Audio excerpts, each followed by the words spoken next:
आगामी जिल्हा परिषद निवडणुकीच्या पार्श्वभूमीवर माजी आदिवासी विकास मंत्री तथा विद्यमान आमदार डॉक्टर विजयकुमार गावित यांच्या नेतृत्वात नंदुरबार तालुका भारतीय जनता पार्टीने जोरदार तयारी चालवली असून त्याचाच एक भाग म्हणून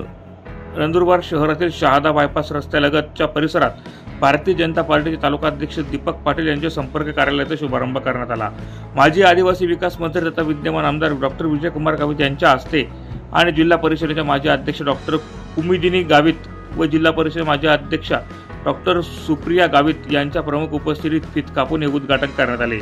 तालुक्यातील उपस्थित सर्व पदाधिकारी, कार्यकर्ते व समर्थक नागरिक यांनी शुभेच्छा देऊन डॉक्टर विजयकुमार गावित यांनी या प्रसंगी विजय प्राप्त करण्याच्या तयारीला लागा अशा सूचना दिल्या। माजी जिल्हा परिषद सदस्य शांताराम पाटील, भाजपा तालुका अध्यक्ष दीपक पाटील, भाजपा जिल्हा उपाध्यक्ष जयंत पाटील, भाजपा जिल्हा पदाधिकारी सोमू गिरासे, माजी जिल्हा परिषद सदस्य प्रवीण पाटील, सदानंद रघुवंशी, सरपंच विनोद वानखेडे, सरपंच योगेश गिरासे, सरपंच राजू मराठे, उपसरपंच मनोज गिरासे, उपसरपंच लोटन पाटील, उपसरपंच व्यंकट पाटील, ज्येष्ठ नेते बापू पाटील, प्रफुल्ल पाटील, तुषार पाटील,